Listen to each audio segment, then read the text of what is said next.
Gratitude doesn't erase your struggles, it expands your capacity to hold them with grace. And that is the thought for today.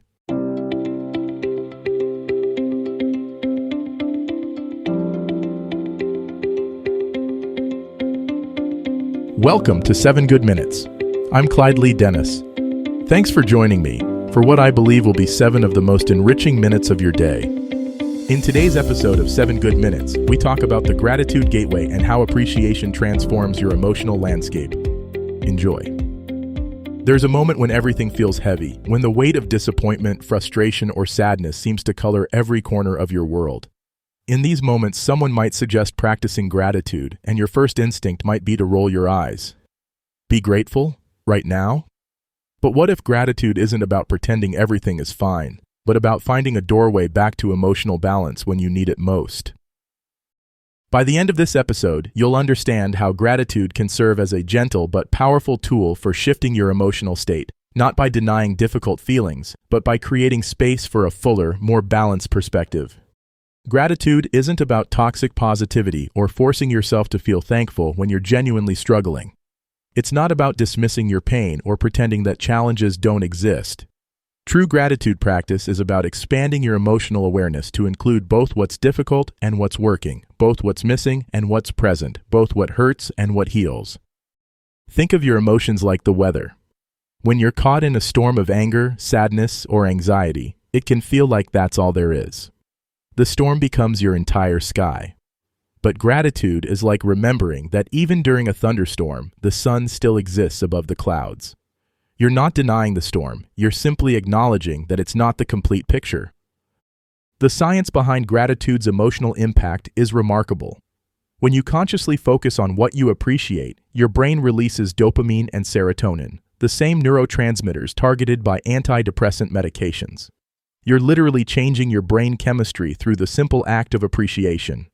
But more than that, you're training your mind to notice what's going well, creating new neural pathways that make positive recognition more automatic over time.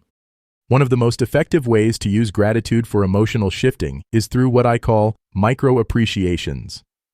These aren't grand, life-changing realizations, but small, immediate acknowledgments of what's working right now. The warmth of your coffee. The fact that you have a roof over your head. The friend who texted to check on you. The breath moving in and out of your body. These tiny recognitions can create just enough space in your emotional storm to let in a little light. When you're feeling overwhelmed, try the 3 and 3 practice. Name 3 things that are challenging right now, acknowledging them fully without trying to fix or change them. Then name 3 things you can appreciate in this moment, no matter how small. This isn't about balancing out the negative with positive, it's about honoring the full spectrum of your experience. Gratitude can also help you shift from victim consciousness to empowered awareness. When you're stuck in, "Why is this happening to me?" you can gently ask, "What can I appreciate about how I'm handling this?" Or, "What support do I have available right now?" This doesn't minimize your struggle, it helps you recognize your own resilience and the resources around you. Sometimes the most powerful gratitude practice is appreciating your own emotional capacity. You can be grateful for your ability to feel deeply, even when those feelings are difficult.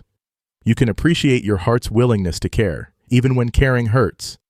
You can acknowledge your courage in facing challenges, even when you don't feel brave. The key to using gratitude for emotional shifting is timing and gentleness. When you're in the depths of grief, anger, or fear, forcing gratitude can feel invalidating. But when you're ready for even the smallest shift, when you've honored your difficult emotions and given them space, gratitude can be like opening a window in a stuffy room.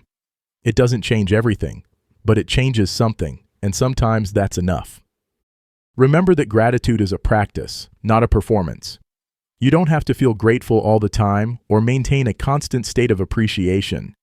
You're simply developing the skill of noticing what's working alongside what's not, what's beautiful alongside what's broken, what's hopeful alongside what's hard. Today, when you notice your emotions feeling stuck or overwhelming, try this gentle approach. First, acknowledge what you're feeling without judgment. Then, when you're ready, look for one small thing you can appreciate in this moment. It might be as simple as the fact that you're breathing, or that you have the capacity to feel, or that this difficult moment will eventually pass. Your emotions are information, not instructions. Gratitude doesn't erase difficult feelings, but it can help you hold them with more spaciousness, more balance, and more hope.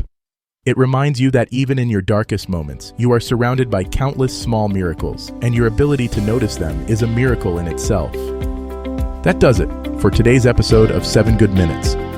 Please take a moment to rate and review the show on the platform you're listening on. Until next time, let's be civil to one another out there.